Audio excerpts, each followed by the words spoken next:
Good morning, everybody, and welcome to the Meta Cafe. Grab your cup of coffee, your tea, or your water, whatever it is you drink in the morning, and sit back and let's talk about some astrology, human design, and what the energies are bringing for us today. I don't know about you, but it's a hard act to follow this morning after yesterday's morning cafe.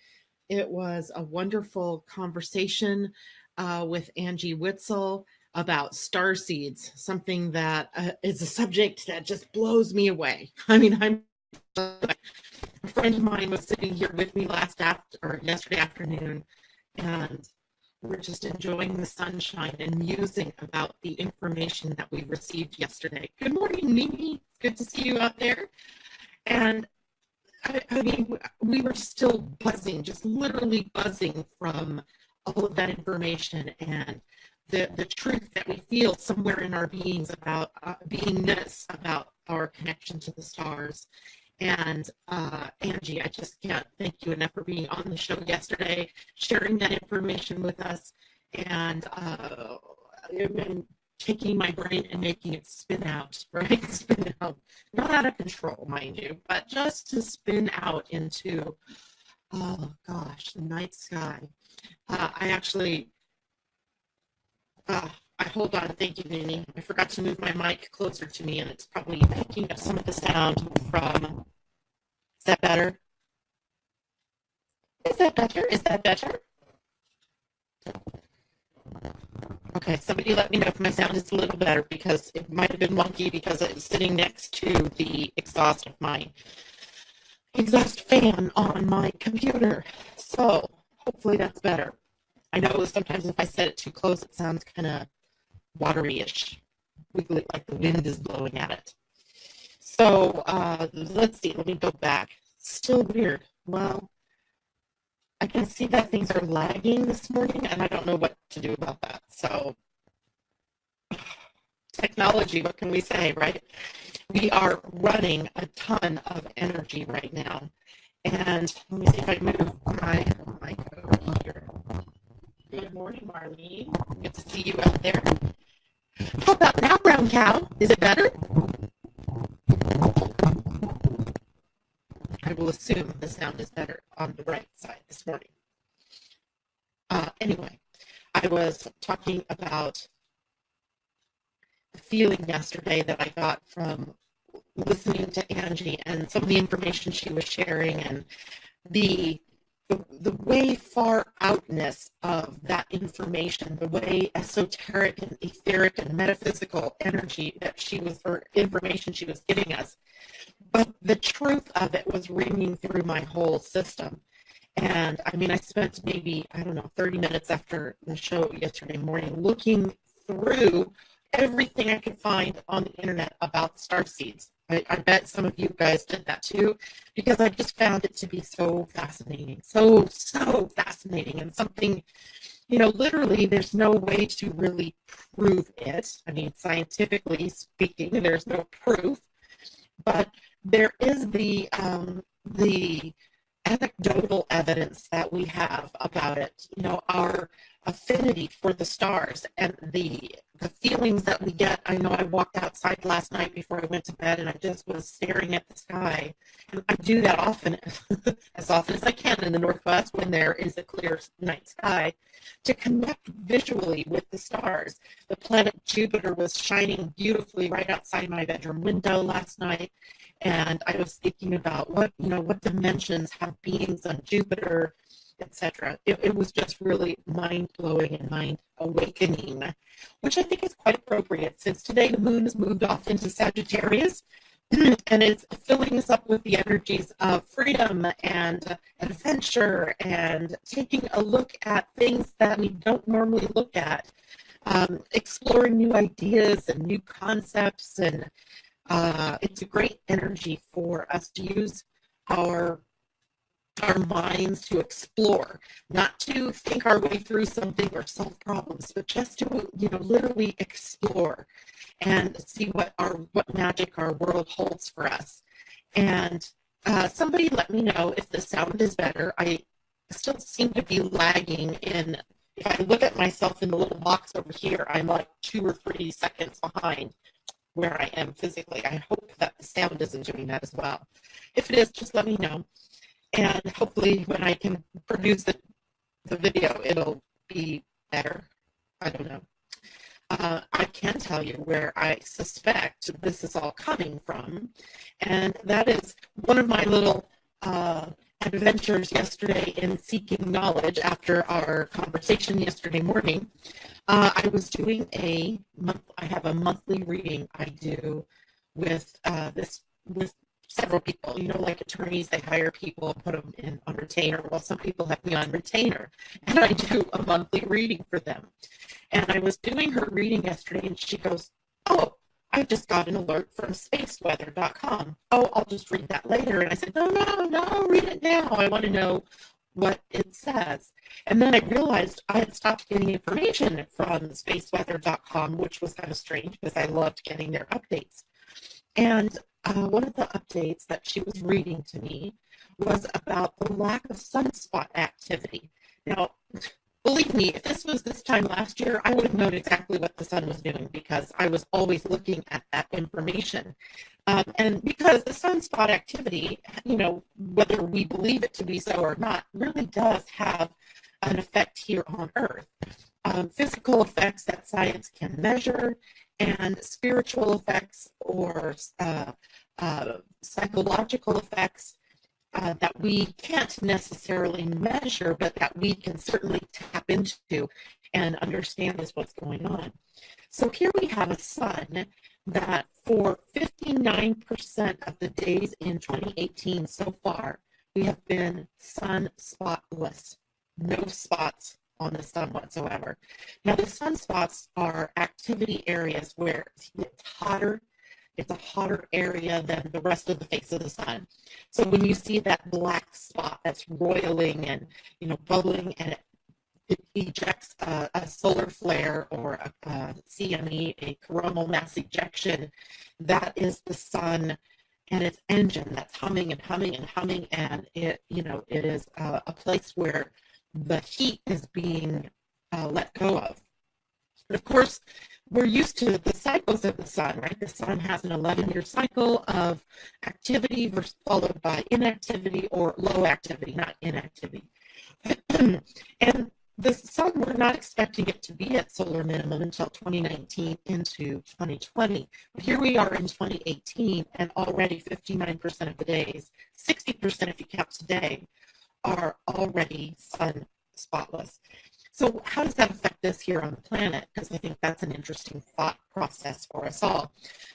Yesterday, I think it was yesterday or the day before, I was really looking at the concept of global warming. And I remember because I'm on a mailing list from this guy that is a scientist, but he's also a metaphysician.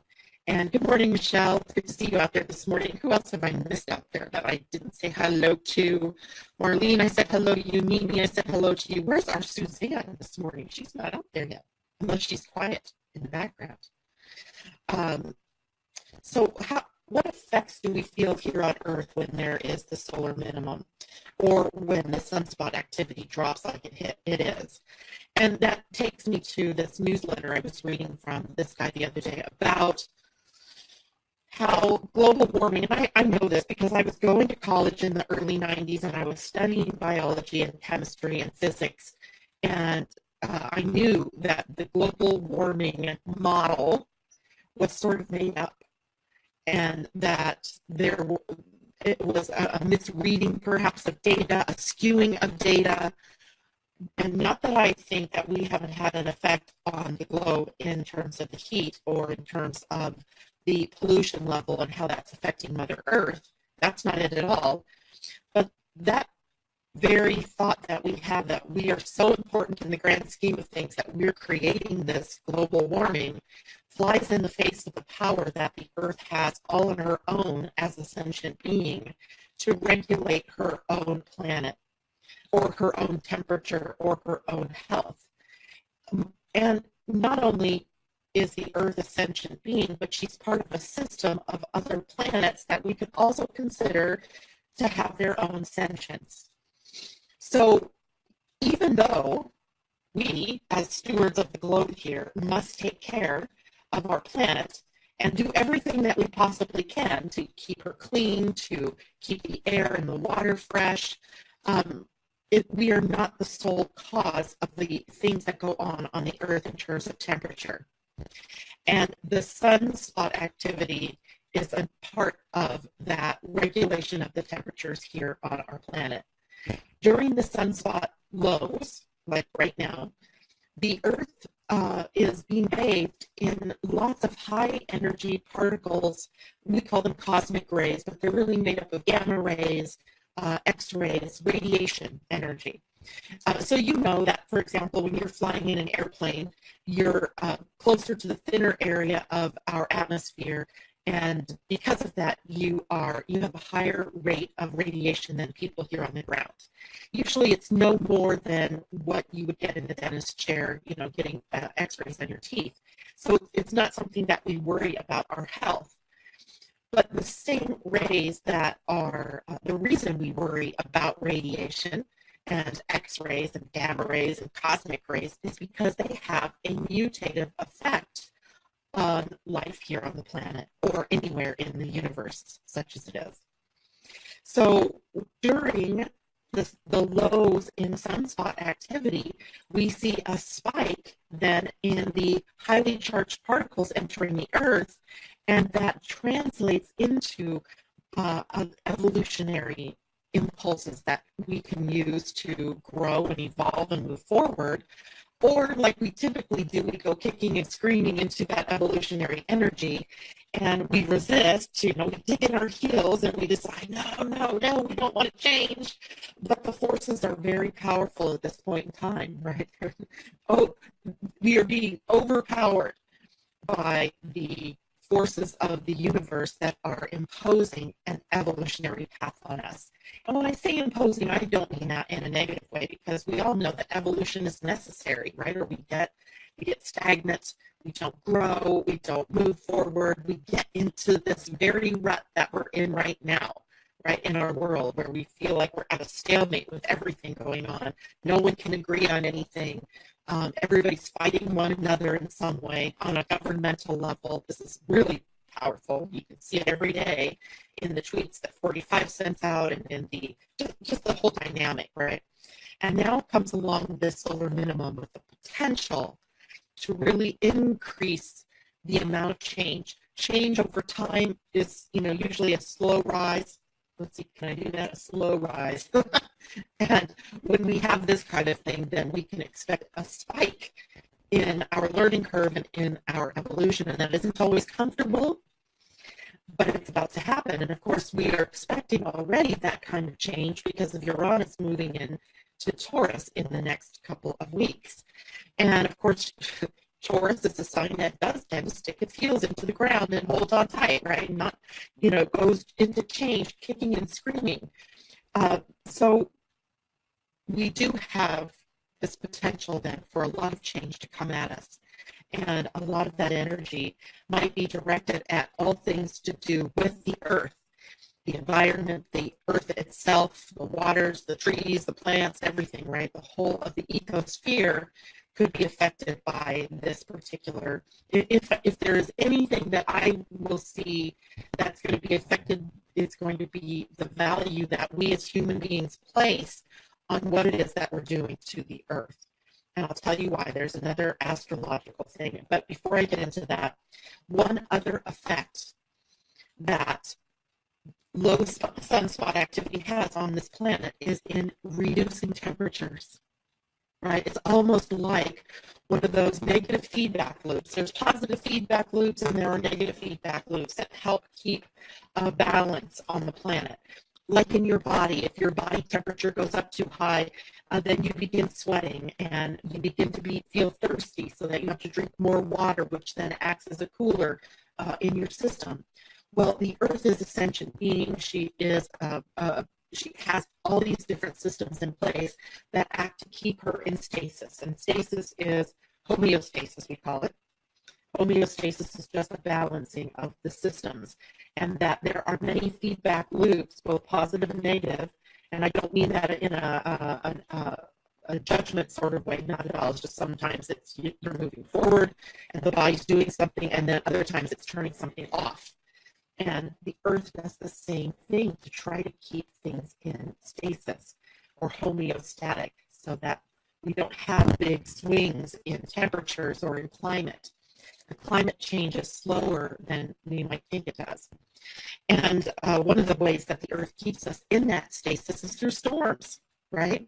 Big hurricanes and tornadoes and the big Pacific storms that hit us and then go across the country and become snowmageddons, storms that they talk about that march across the country. That is one way the earth acts to keep things in balance, to release heat, as it were, or release energy.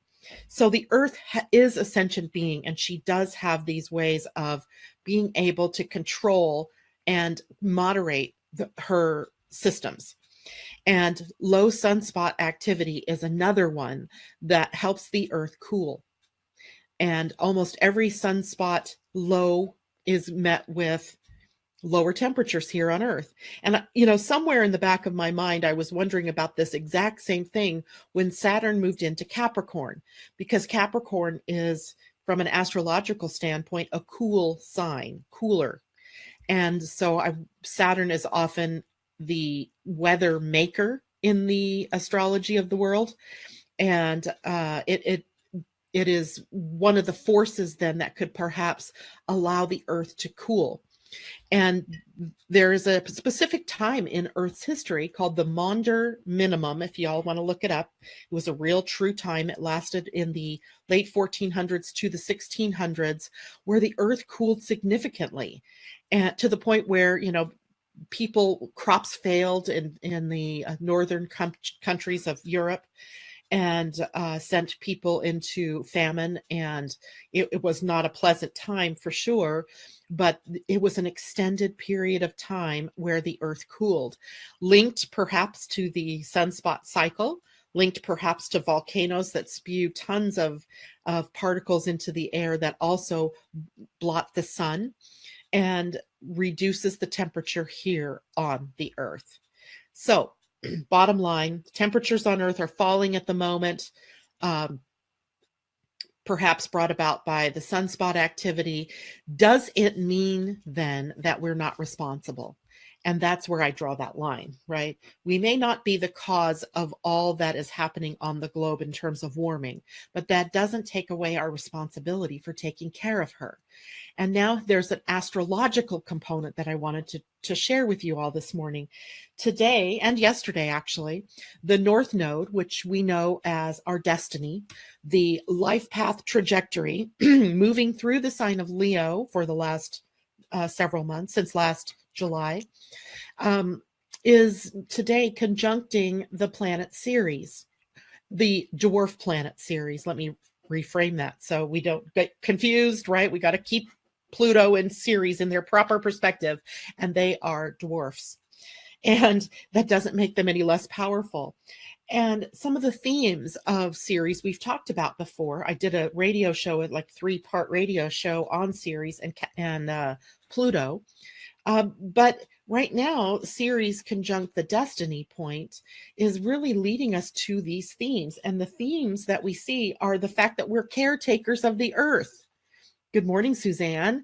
And as we've just come through the Beltane window and the cross quarter of fertility and connection to Earth and her natural cycles, we have a destiny that takes a look now. We have a connection to destiny that has us really thinking about resource management versus resource depletion, right?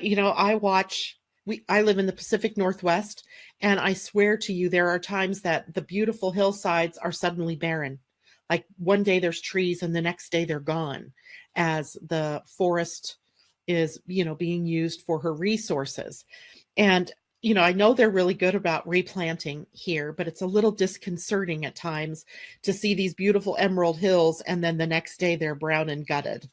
But a part of being on the planet is the ability to use her resources, but here they replant And so pretty soon we'll see those brown hills return to green.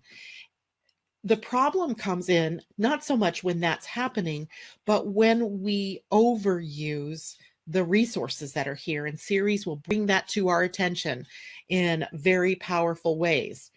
And of course, we also have the connection that Ceres has to food and nutrition and digestion and the whole energy of transformation on the planet. Remember, she's the goddess that takes us from the 6 months of the year that we think of as the harvest and the dying off of life, and then through the winter where everything is at its quiet and still point, and then the the fertility and potential of spring, and then the fullness of summer. So we have these natural cycles.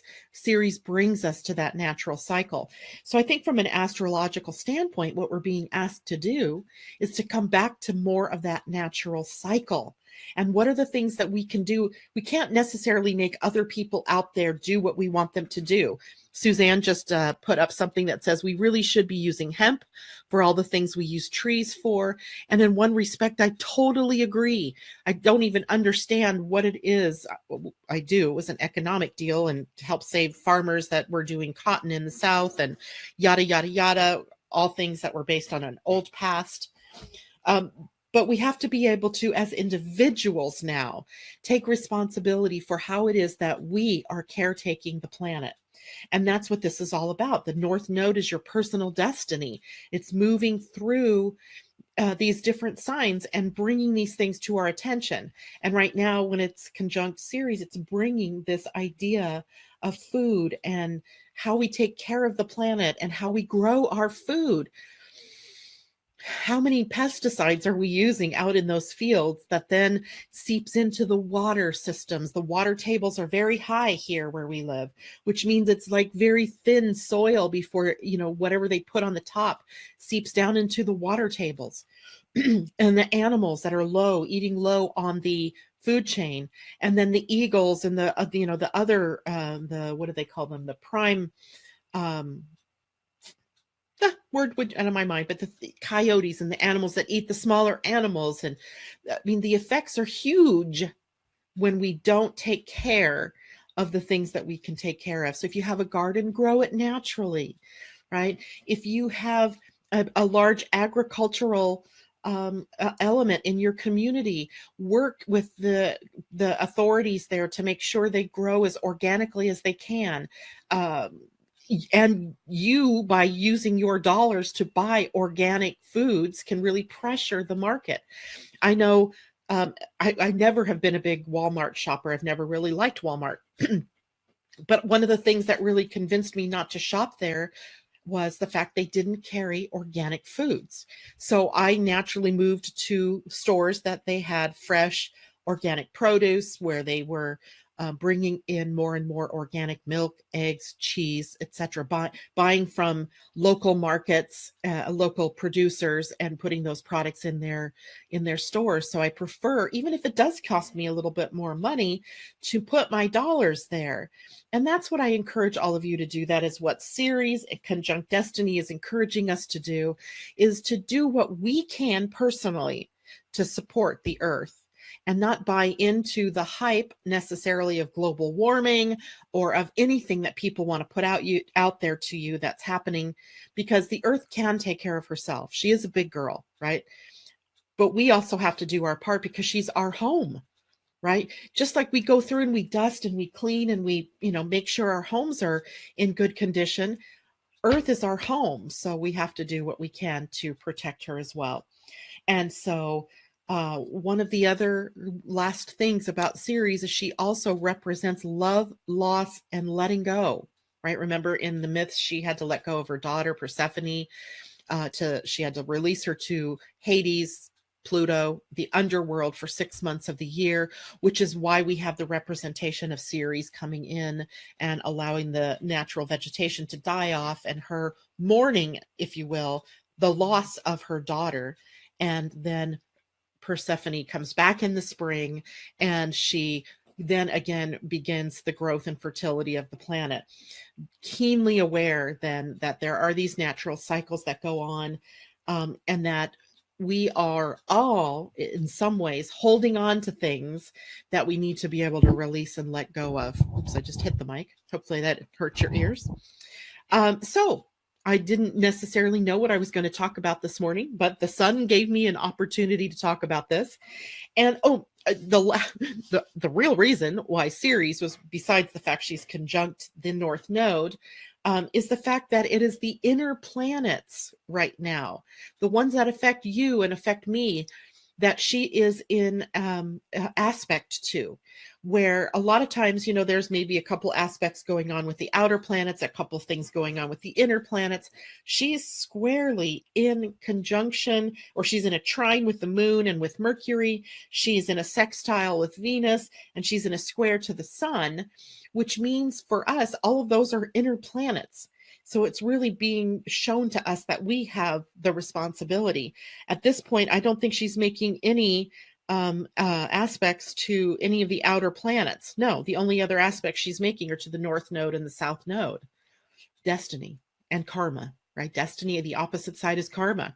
So she's in an opposition to karma. She's in a conjunction with destiny. She's in a smooth moving aspect with the moon and with Mercury, using our gifts and talents and realigning our values is the theme she's connected to with Venus, and she's squaring that sun. And the sun being that body that we talked about that's already in a low energy wave right now, cooling down as it were, which eventually cools down our planet and acts to create evolution here. So they're working together, I think, to make some big changes. So one other thing I want to talk about, what time am I? I mean, I'm doing good on time this morning. This is a heads up, if you will, a heads up in that there are a couple of inner planets that, besides Mercury, doing the dance of the retrograde. I wish I was a songwriter. I could write a song about the dance of the retrogrades. And that is the planet Mars. And as I was talking to someone else yesterday about the planet Mars, and I'm sorry, I'm looking away. I'm trying to find the piece of paper where I wrote all my cheat notes on, and apparently I've hidden it from myself, which is not unbelievable. Okay, well, it'll pop up in my face here in a minute. All right, it disappeared. No worries. The little fairies took it off and ran with it somewhere. No, that's not it either. So Mars is the planet of action and confrontation. It's dynamic, right? It has motion. It is the planet literally that we rely upon to get things going, to get things moving, to keep things moving. But every 2 years, the planet Mars, just like Mercury does, goes retrograde. And for now, we are slowing down. Mars is slowing down to get ready to retrograde.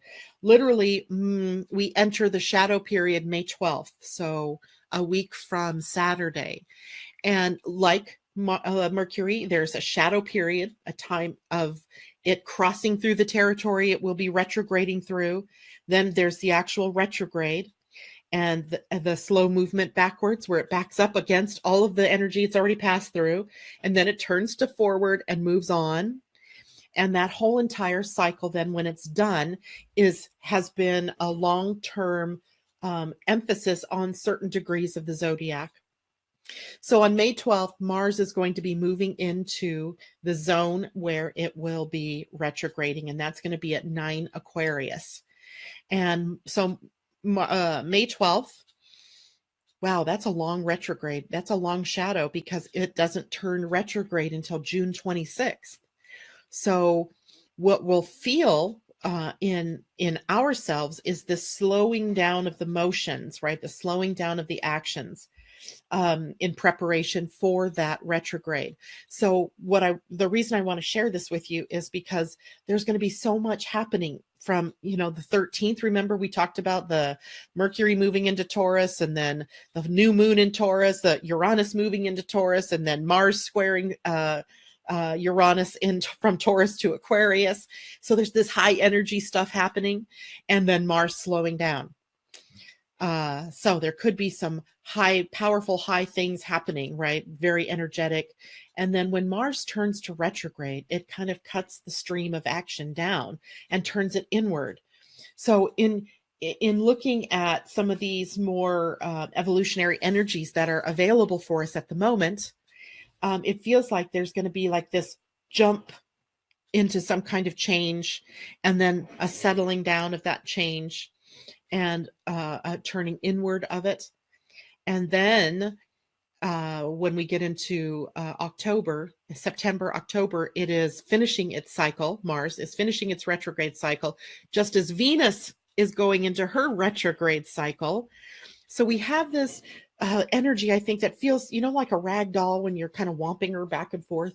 She's moving from one side to another. I have a feeling that is what we are going to be feeling like over the next several months, as first Mars slows down, turns retrograde, then goes forward, planets changing signs. Now, there's nothing new here, really, right? This is something that we often feel. It just feels a little more intense, and with more particles streaming in, cosmic energy screaming, maybe it is screaming in.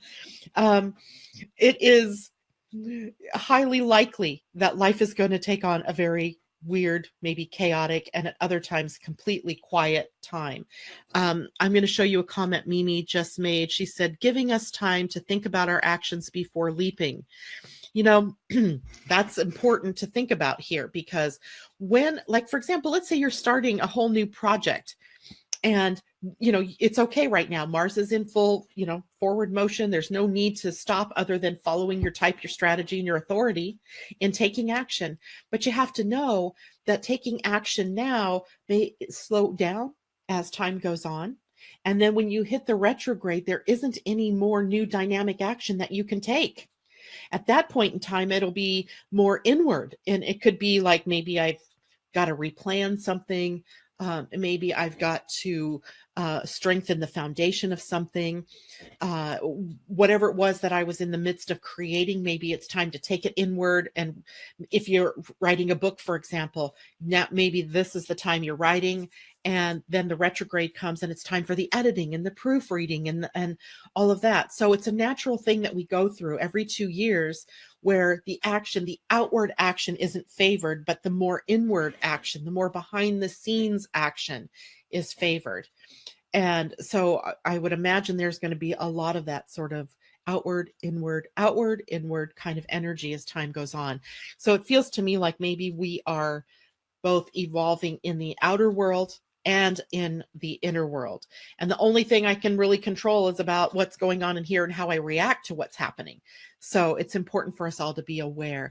And, I don't sit here in the morning and tell you these things to scare the pants off you, because that isn't my intention at all. It's to be aware, right? To be aware so that we're working with the stream of energy and not against the stream of energy. So I hope that helps, that ahead of time that this is coming, that we enter that shadow period. Now, on the outer world, I think this is what it looks like. Mars is crossing into Aquarius here in the next couple of days. It'll make it all the way to 9 Aquarius when it turns retrograde. And it'll retrograde backwards to Capricorn. Capricorn is a sign very traditional, where we take traditional actions and we do things that we've always done. And we it's an earth sign. So there's sometimes this necessity of holding true to some traditions, but there's also a hesitancy to take on new things. Well, Mars first moves into Aquarius that says, take on new things, do it a new way, use invention, use technology, be ready to embrace the world with, invention and eccentricity and thinking about the new. And then it retrogrades backwards to Capricorn, back to the tradition. So the way I see this, is when we are able to take the best of the past, to take the best of what we have right now, and then we can marry it with the best the future offers, and we can create something new here in the moment, right? Something new, something exciting, something that has maybe more sustainability, that has more longevity to it. And Mars is doing this dance in preparation for Jupiter and Saturn's conjunction in Aquarius in 2020. So that's a little bit more future looking, but that's what we're going to be dealing with, is how do we look at the future and how do we look at the past and bring the best of the both, what both offer, and bring it into this now and live from a place where we can be sustainable and where we can use technology in its highest and best, and not let technology go run away with us. Right? We don't want, I know I watch like things about AI, artificial intelligence, and virtual realities and all of that. And I can see the draw for people to want to escape into these virtual realities, right? Because the world is painful. Dealing with the things that come up on a day-to-day basis in your life can be painful. And what better way than to escape to a place where all your actions happen in the moment, right? All your dreams, your intentions, and everything you plan to do happens in that moment. You're creating it. Well, I think that life imitates art, and there's a possibility that there's the big lesson, right? That we can create everything that we need right here in the moment, that we don't need to go to an artificial world or create an artificial world for that. We can create it in the reality that we're in here. So I think the future looks really interesting. But as much as I like to look into the future, I also live in the now. So we also have to stay here, focused in the dimension that we're in, focused in the now, but always with the idea of what is the highest and best we want to create for our future. And those are some of the things that we could be looking at over the next few weeks as we wind down Mars's transits into retrograde status. And we'll talk more about that, I'm sure. I'm sure people are going to want to know in their personal charts where this is happening. And I think, at some point we're going to need to do that. But, have people tell me they want to look at their charts and see what Mars is doing, particularly if you feel like you. If you're an Aries, for sure this is going to affect you. If you're a Scorpio, for sure this is going to affect you, because Mars co-rules Scorpio and rules the sign of Aries. And of course, you all have Aries and Scorpio somewhere in your chart, so you don't escape. It's just a level of degrees that you will be affected. So interesting times coming for us. I just realized Mars will be transiting over my natal Jupiter. That should be fun. That'll be fun. All right. Let's see. Does anybody have any questions out there that they want me to answer about what's going on?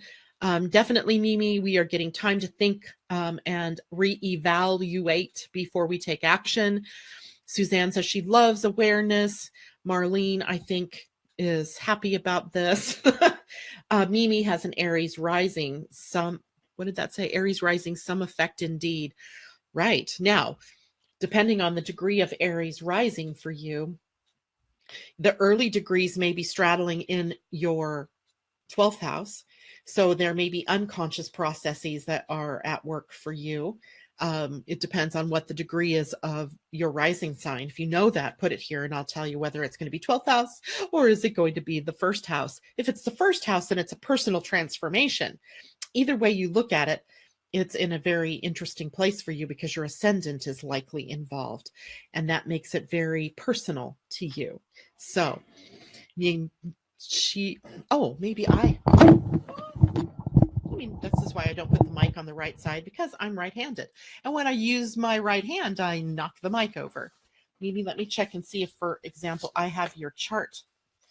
And we can use you as a test subject for the moment. By the way, I have this entire file of people's charts. Chances are if you've done a reading with me, I have your chart in front of me. And Mimi, there you are. Your rising is in late Aries, Mimi, 23 degrees. So you will definitely be dealing with this in this week. Wow. So I'm sure people freak out when I have that reaction. And I'm sorry, it's not that it's a bad reaction. It's just like, oh, wow. Your natal Eris, this is going to be fascinating, because I think all of us probably have our natal Eris right around 9, 10, 11 degrees of Aries. So Eris is the goddess of discord. She's a beautiful goddess when you think about it, because she will come in and she will just destroy and recreate.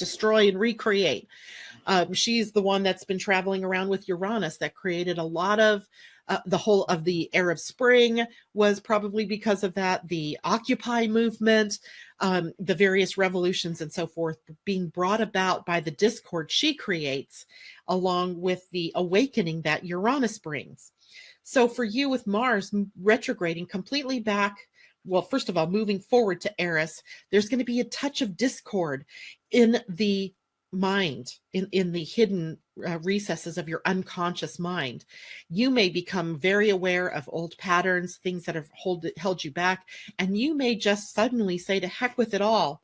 I'm letting it all go in favor of just being who I want to be, doing my art the way I want to do it. She is definitely warrior energy. She is, what was her name? Xena? Was that her name? Xena, warrior princess.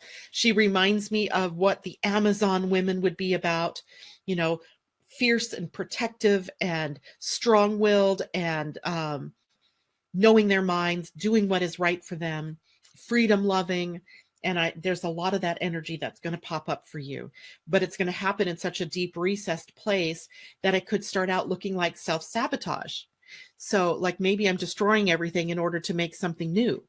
So be aware of that, because you don't have to destroy everything. That exact same thing that I just said about bringing the best of the past forward, and then the brightest and best that the future holds and bringing it into the now. You know, what that looks like, for example, is there's always new technologies out there on the net. Like I'm always finding new ways to do my broadcast or how to get my work out there. There's always something new. There may be new techniques and new fabrics and things to work with in your artist's world, Mimi. So that may be the best and the brightest of what is coming, but there's something brilliant about the work that you're already doing. And on a subconscious level, blending them, right? Bringing them together, not succumbing to that discord part of you that may want to just throw over everything in favor of something completely new. And that may take some contemplation time on your part. I mean, you're going to get a triple whammy here of this, a triple whammy, because Mars is going forward up to 9 degrees of Aquarius, where your Eris is, retrograding backwards into Capricorn at 28 degrees Capricorn, and then going forward again up to 9 degrees of Aquarius and beyond. So you're going to get like a triple hit of this energy. And it's okay, because maybe it is a process that you're going through over the next few months of really bringing out the brilliance of your work and how it is that you're going to do that. But you want to be aware of the give and the take in that energy, right? When that energy is explosive and outward focused, and then when it's inward focused, and then when it is outward focused again. So there's that give and take, that breath. That's what it reminds me of, is the breath in and out, and that time in between where it comes to a stopping point. And Mimi saying, Janet, you are spot on. Love it. And slingshot forward. Yeah, that's sometimes what that feels like. So we're all experiencing that somewhere. And so, that reminds me, tomorrow morning, maybe I will pull up some of your other charts. So let's see who's on. Marlene, send me your birth information. I'd love to pull a chart for you. Roseanne, I've got your chart. Suzanne, I'm going to pull your chart out, and we're going to, and Michelle, who doesn't get to listen to us much because it's a video and she's driving her daughter to school and she can't really be watching the video while she's driving. So she watches it later. But let's pull out a few charts and see where your natal Erises are, because now I'm a little more energized about this whole thing, because Eris being in the mix makes things very interesting and likely very transformative in some way, shape, or form. So Mimi, thank you so much for letting me use you as a guinea pig. And anybody else that wants to be a guinea pig, tell me. Just, write it there on Facebook, and I'll pull charts in the morning, and we'll look at where Eris and Mars are messing around in your own personal charts. I think that would be fun.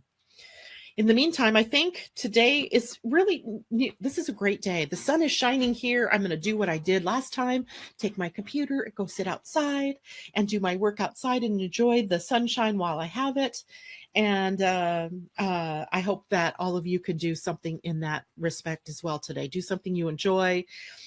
By the way, I noticed this morning that Maxine Taylor, the guest that I had on a few weeks back, that her new Trumpology report is out. I haven't gotten to listen to it yet, but I just wanted to let you know that. And I think that's it for today. So everybody, Michelle Brooks, what is that? That is cute. I'm not sure what it is. Hold on, I'm going to bring it up. What is that? 10 10 60. Oh, Marlene, I'm going to write that down really quickly. 10 10 60. And I need the time and your city. And if you want to send that to me privately, you can do that. Janet Hickox, Hickox at gmail.com. A woman blowing on stars. I want that. How do I get that? I love it. I love it. So that little symbol that Michelle Brooks put up, is a woman blowing on stars. I love it. It's like blowing out the birthday candles, only blowing the stars. Yes, Suzanne, I do have your chart, so I don't need that. I've got it, so I'll pull it if you want me to do that. And Marlene, send me the time of birth and place. Oh, I got it. I just saw it. Was that AM? It looks like it was. And oh my gosh, Michelle, you have another one. So what is this one? A woman blowing on stars that you can really tell now. Beautiful. I love emojis. If you've ever written to me, you know I love emojis. They're always filled with hearts and with happy faces and any seasonal kind of thing I can find. I just love them. Private message. Okay, Marlene, thank you very much. All right. So laugh out loud. I know. Such simple pleasures, right, Michelle? I just love those little things. Anyway, I love you all. I hope you all have a wonderful day. Make it a wonderful day. We'll see you tomorrow morning, 8 o'clock, right here in the Meta Cafe. Bye for now.